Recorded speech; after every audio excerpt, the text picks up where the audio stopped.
Career guide 24x7 में आप सभी का बहुत बहुत स्वागत है।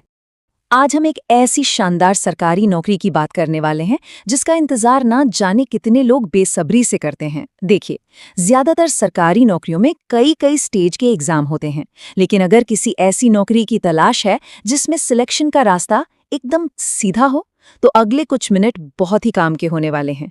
चलिए जरा देखते हैं कि इस मौके को गोल्डन क्यों कहा जा रहा है। सोचिए जरा, सिर्फ एक दिन का एग्जाम, कोई इंटरव्यू का झंझट नहीं, पहले दिन से ही हाथ में 38,000 से ज्यादा सैलरी, और सबसे कमाल की बात, पोस्टिंग हमेशा के लिए दिल्ली एनसीआर में ही रहेगी। बस ये 4 पॉइंट ही काफी हैं इसकी अहमियत समझने के लिए। तो ठीक है, अब जरा इस मौके को और गहराई से समझते हैं कि भाई ये पटवारी का पद आखिर है क्या, इसमें इज्जत कितनी है और सबसे जरूरी सैलरी कितनी मिलती है। तो ये पटवारी होता कौन है? देखिए, ये एक ग्रुप सी की एडमिनिस्ट्रेटिव पोस्ट है। इनका मेन काम होता है जमीन के सारे रिकॉर्ड संभालना और रेवेन्यू पॉलिसीज को लागू करवाना। DUSIB जैसे डिपार्टमेंट्स के अंडर ये एक बहुत ही प्रतिष्ठित और स्टेबल ऑफिस जॉब है। मतलब भागदौड़ कम और जॉब सिक्योरिटी एकदम पक्की। और अब आते हैं उस मुद्दे पर जिसका हम सबको इंतजार रहता है, सैलरी। इस पद पर ज्वाइन करते ही जो इन हैंड सैलरी मिलती है ना, वो है लगभग 38,000 रुपए महीना। एक फ्रेशर के लिए ये वाकई में एक जबरदस्त शुरुआत है। अच्छा, तो ये 38,000 रुपए बनते कैसे हैं? चलिए इसका पूरा हिसाब किताब समझते हैं। ये पोस्ट आती है पे लेवल 3 में, जहां बेसिक पे है 21,700 रुपए। अब इस पर जुड़ेगा 50% से भी ज्यादा का DA यानी महंगाई भत्ता, और 27% का HRA, क्योंकि दिल्ली एक एक्स कैटेगरी शहर है। तो ये सब मिला जुलाकर ग्रॉस सैलरी आराम से 40 से 42,000 तक पहुंच जाती है। अब भाई, जब इनाम इतना शानदार हो तो ये जानना भी तो जरूरी है कि इसके लिए कौन कौन अप्लाई कर सकता है। तो आप बात करते हैं एलिजिबिलिटी क्राइटेरिया की। यहाँ एलिजिबिलिटी को बहुत सिंपल रखा गया है। एजुकेशन की बात करें तो किसी भी रिकॉग्नाइज्ड यूनिवर्सिटी से किसी भी सब्जेक्ट में बस एक बैचलर्स डिग्री चाहिए। मतलब BA, BCom, BSc कुछ भी किया हो, सब अप्लाई कर सकते हैं। और जनरल कैटेगरी के लिए उम्र है 21 से 27 साल के बीच। रिजर्व्ड कैटेगरीज के लिए उम्र में छूट भी है। जो उम्मीदवार दिल्ली के OBC हैं, उन्हें 3 साल की छूट मिलती है। मतलब वो 30 साल तक अप्लाई कर सकते हैं। SC, ST उम्मीदवारों को 5 साल की यानी 32 साल तक, और PWD उम्मीदवारों को पूरे 10 साल की छूट मिलती है। यहाँ एक बहुत जरूरी बात पर ध्यान देना है जिसमें अक्सर लोग गलती कर बैठते हैं। OBC रिजर्वेशन का फायदा सिर्फ और सिर्फ उन्हीं लोगों को मिलेगा जिनका सर्टिफिकेट दिल्ली सरकार यानी government of NCT of Delhi ने जारी किया है। अगर किसी और राज्य का OBC सर्टिफिकेट है तो वो जनरल कैटेगरी में ही काउंट होंगे। तो एलिजिबिलिटी की शर्तें तो एकदम साफ हैं। इस दौड़ में मुकाबला पूरे देश के उम्मीदवारों से होने वाला है। तो कमेंट्स में जरूर बताइए कि इस तैयारी के सफर में आप कहां से हमारे साथ जुड़ रहे हैं, ताकि हम आगे भी आपकी लोकेशन के हिसाब से अपडेट्स ला सकें। अब आते हैं सबसे अहम पड़ाव पर, परीक्षा को समझना।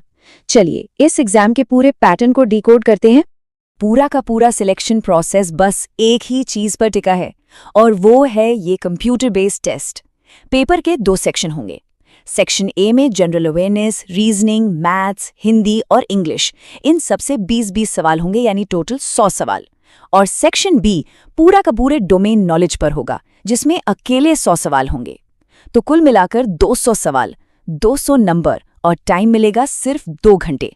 इस एग्जाम में 2 बहुत बड़ी चुनौतियां हैं। पहली है नेगेटिव मार्किंग। हर गलत जवाब पर 0.25 मार्क्स कट जाएंगे। मतलब सीधा सा है कि तुक्केबाजी से बचना होगा, वरना जो नंबर सही सवालों से कमाए हैं वो भी हाथ से चले जाएंगे। और अब दूसरी और सबसे बड़ी चुनौती, जिसके बारे में एक्सपर्ट्स कहते हैं कि कैंडिडेट्स के फेल होने का सबसे बड़ा कारण है, सेक्शन लॉक इंटरफेस को मैनेज न कर पाना। एक बार आपने कोई सेक्शन सबमिट कर दिया तो आप उस पर वापस नहीं जा सकते।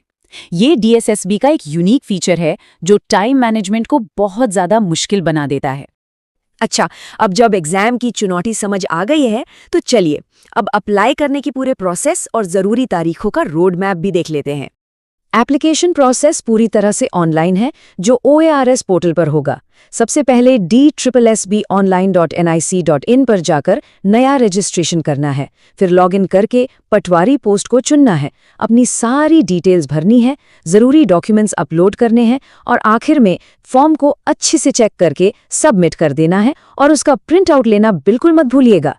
इन तारीखों को तो अपने कैलेंडर में अभी के अभी मार्क कर लीजिए। ऑनलाइन एप्लीकेशन 27 फरवरी से शुरू होंगे और आखिरी तारीख है 28 मार्च 2026। एग्जाम 2026 के मिड में होने की उम्मीद है। अब फीस की बात करें तो वो बहुत ही कम रखी गई है।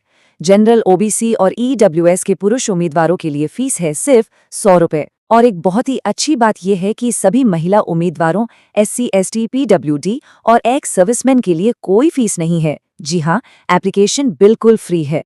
चलिए, अब आखिर में कुछ ऐसी रणनीतियों पर बात करते हैं जो इस एग्जाम में दूसरों से आगे निकलने में मदद करेंगी, और कुछ जरूरी बातें। तो जीतने की स्ट्रैटेजी क्या होनी चाहिए? सबसे पहले ऐसे मॉक टेस्ट पर प्रैक्टिस करें जिनमें सेक्शन लॉक्ड इंटरफेस हो। हर 20 सवालों के ब्लॉक के लिए टाइम मैनेजमेंट पर मास्टरी हासिल करें। सेक्शन बी पर बहुत ज्यादा फोकस करना है क्योंकि रैंक वही तय करेगा। और जैसा कि हमने पहले भी कहा, अंदाजे पर जवाब देने से बचें ताकि नेगेटिव मार्किंग से स्कोर बचाया जा सके। एक जरूरी चेतावनी, ये पूरी जानकारी सिर्फ सूचना के लिए है। अप्लाई करने से पहले हर डिटेल को ऑफिशियल नोटिफिकेशन से जरूर वेरीफाई कर लें। याद रखें, किसी भी नौकरी के लिए कभी भी पैसे नहीं देने होते। अगर कोई भी फोन करके पैसे मांगे तो तुरंत सतर्क हो जाएं। तो ये सिर्फ एक नौकरी का मौका नहीं है, बल्कि दिल्ली में एक स्थिर और सम्मानजनक करियर बनाने का एक सीधा रास्ता है। अपनी तैयारी आज से ही शुरू कर दीजिए। इस तरह की और भी जानकारी पाते रहने के लिए हमारे चैनल करियर गाइड 24x7 को लाइक और सब्सक्राइब जरूर करें। धन्यवाद।